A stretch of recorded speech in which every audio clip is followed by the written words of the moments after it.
Hello friends, शिक्षा सेवा channel पे आपका स्वागत है। देखिए फ्रेंड्स, हम वर्क, एनर्जी एंड पावर को स्टार्ट किए थे, जिसमें पिछले वीडियो में हम वर्क को एक कंसेप्ट के साथ डिस्कस कर चुके हैं। आज हम एनर्जी को देखेंगे, जिसमें एनर्जी से संबंधित हर एक पॉइंट को डिस्कस करेंगे। तो चलिए हम देखते हैं। सबसे पहले ऊर्जा का डेफिनेशन। ऊर्जा क्या होता है? ऊर्जा वह भौतिक राशि जो किसी वस्तु में कार्य करने की क्षमता उत्पन्न कर दे, ऊर्जा कहलाती है। देखिए एग्जाम्पल, ऊर्जा के बहुत सारे रूप हैं, जैसे द्रव्यमान ऊर्जा,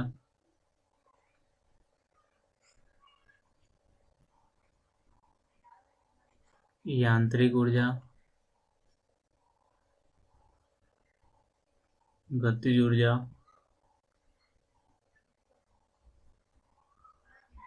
और बहुत सारे ऊर्जा हैं जो कि अलग अलग ऊर्जा का रूप है।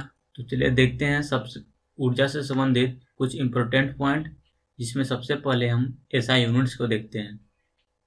तो ऊर्जा का एसआई यूनिट्स जूल होता है। उसके बाद हम देखते हैं सीजीएस यूनिट।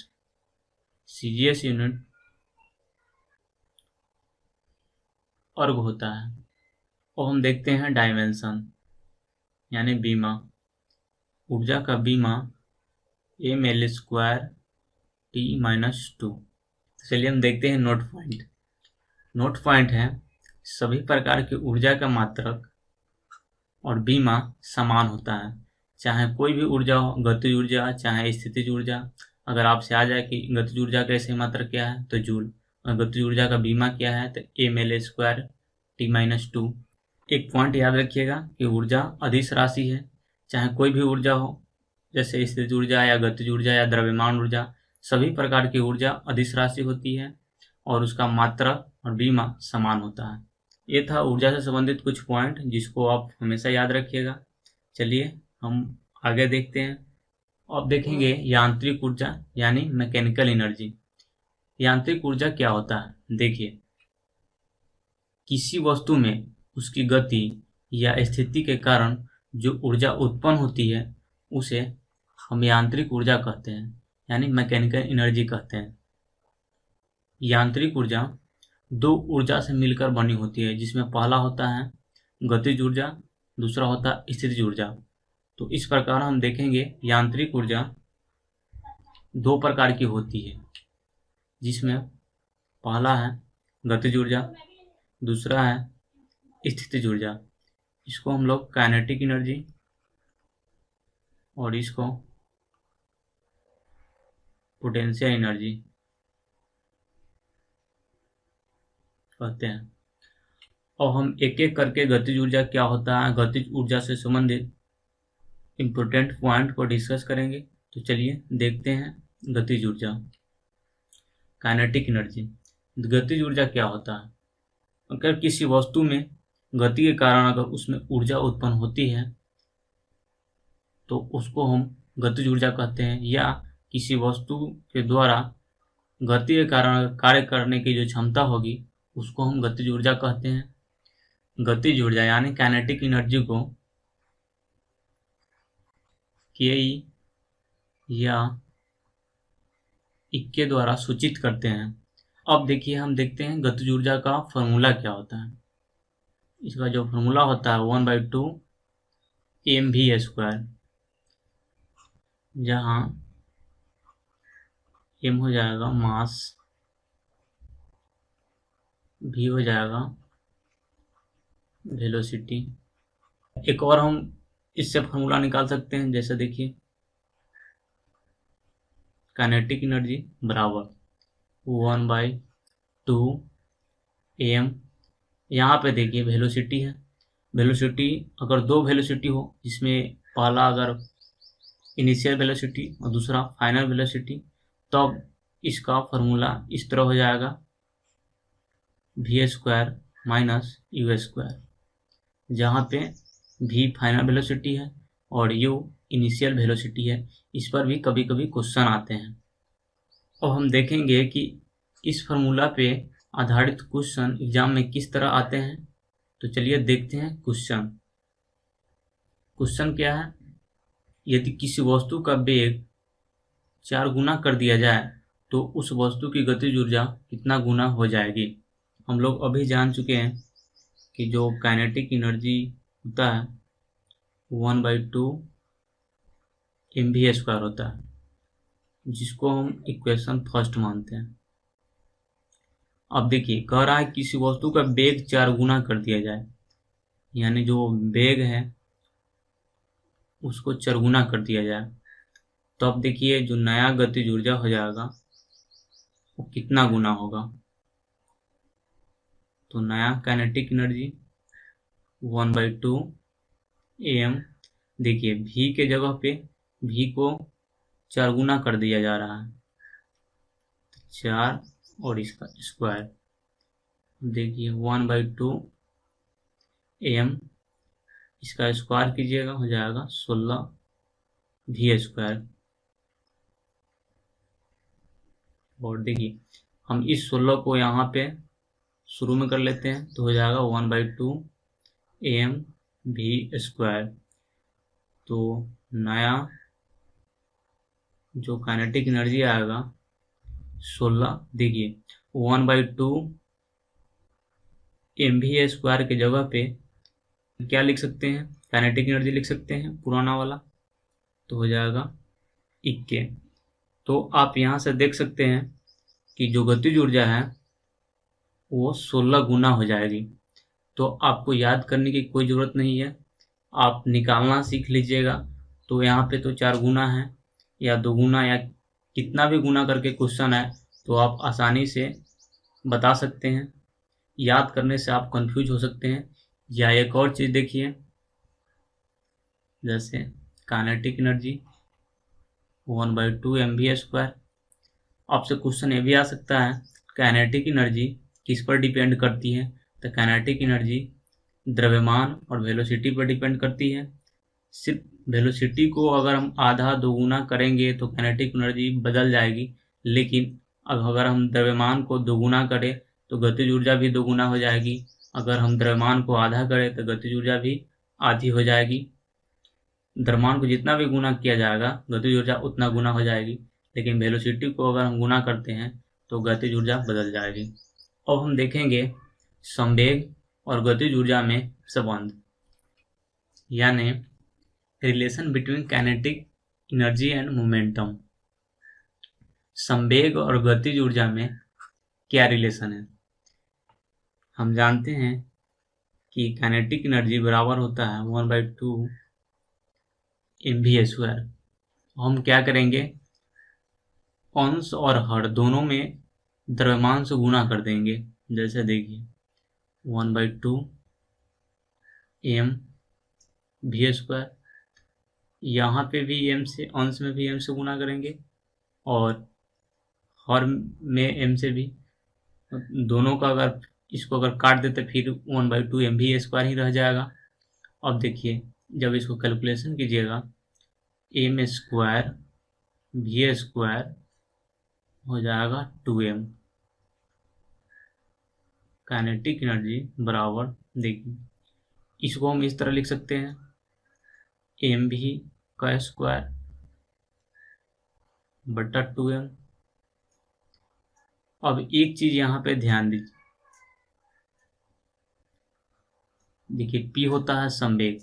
संवेग होता है द्रव्यमान और वेग का गुणनफल, यानी द्रव्यमान m और वेग v दोनों का गुणनफल ही संवेग होता है। तो देखिए इसका हम यूज करेंगे, mv की जगह पे p लिख सकते हैं, तो हो जाएगा p² बटा 2m। यहाँ पे काइनेटिक एनर्जी, यही रिलेशन होता है काइनेटिक एनर्जी और संवेग में। अगर आपसे आ जाए क्वेश्चन काइनेटिक एनर्जी और संवेग में क्या रिलेशन होता है, तो काइनेटिक एनर्जी बराबर p² बटा 2m, या इसको हम एक और तरीके से लिख सकते हैं, काइनेटिक एनर्जी p² बटा 2m है। अब देखिए क्रॉस मल्टीप्लिकेशन कराइए, हो जाएगा p² 2m k। यहाँ पे स्क्वायर है, इधर आ जाएगा रूट 2m के। जहाँ पे आप ध्यान से देख रहे हैं कि p क्या हो जाएगा, संवेग हो जाएगा, m क्या हो जाएगा, मास हो जाएगा, और k काइनेटिक एनर्जी है। चलिए अब हम देखते हैं संवेग और गतिज ऊर्जा के संबंध पे आधारित क्वेश्चन। देखिए क्वेश्चन क्या है कि जब दो वस्तु का संवेग समान हो तो हल्की वस्तु का गतिज ऊर्जा भारी वस्तु की गतिज ऊर्जा से अधिक होगी। ऐसे तो यह डायरेक्ट क्वेश्चन आता है कि अगर दो वस्तु का संवेग समान हो तो हल्की वस्तु का गतिज ऊर्जा भारी वस्तु के गतिज ऊर्जा से कम होगा, अधिक होगा, बराबर होगा। तो आप देखिए भारी वस्तु के गतिज ऊर्जा से अधिक हो जाएगा। ये तो डायरेक्ट क्वेश्चन आता है, लेकिन हम इसको समझेंगे कि किस तरह अधिक हो रहा है। जैसे देखिए हम अभी देख चुके हैं संवेग और गतिज ऊर्जा में रिलेशन, काइनेटिक एनर्जी बराबर p² बटा 2m। अब देखिए कह रहा है दो वस्तु का संवेग समान हो, यानी जो संवेग होगा वो तो कांस्टेंट होगा। दो वस्तु जैसे हम देखिए एक वस्तु का सपोज डेट हम मान लेते हैं द्रव्यमान 5 kg है और दूसरी वस्तु का वजन 10 kg है। अब यहाँ पे संवेग तो कांस्टेंट है यानी समान है, तो हमको संवेग से कोई लेना देना नहीं है। हम सिर्फ गतिज ऊर्जा और द्रव्यमान के बीच तुलना करेंगे। तो देखिए काइनेटिक एनर्जी तो 1/m।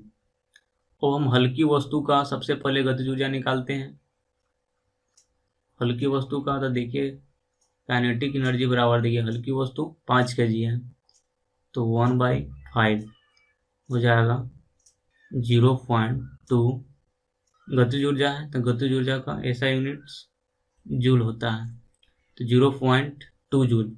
और हम देखते हैं भारी वस्तु का, भारी वस्तु काइनेटिक एनर्जी हो जाएगा बराबर 1/10, इसका हो जाएगा 0.1 जूल।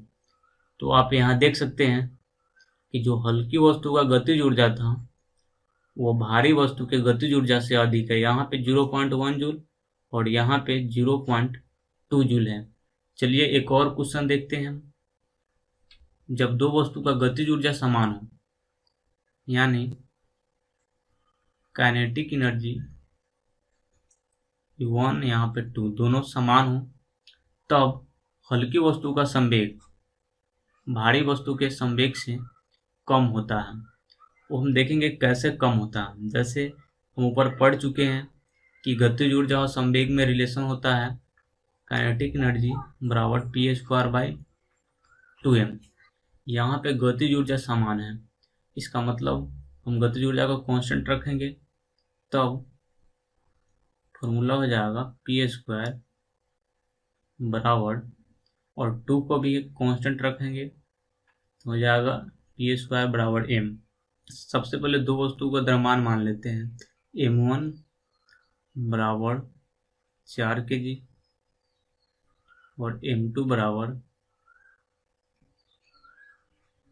9 kg।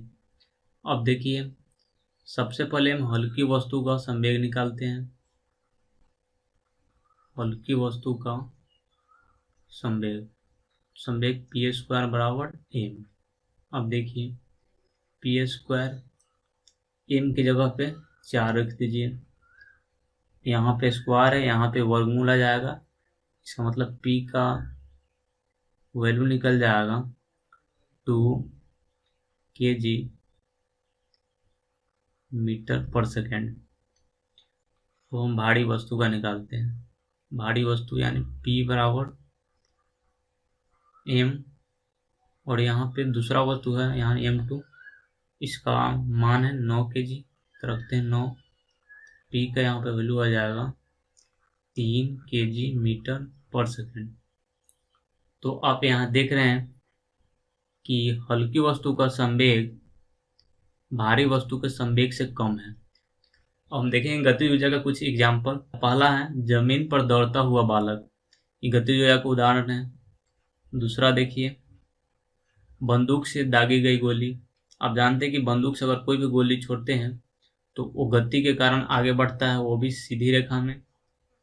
तीसरा, जमीन पर चलती हुई वाहन। अगला एग्जाम्पल है घूमता हुआ पहिया, ये भी गतिज ऊर्जा का उदाहरण है। अगला, बहते हुए पानी। तो चलिए फ्रेंड्स, यांत्रिक ऊर्जा दो प्रकार की थी, जिसमें हम गतिज ऊर्जा को देख लिए। अगले वीडियो में स्थितिज ऊर्जा और शक्ति को देखेंगे।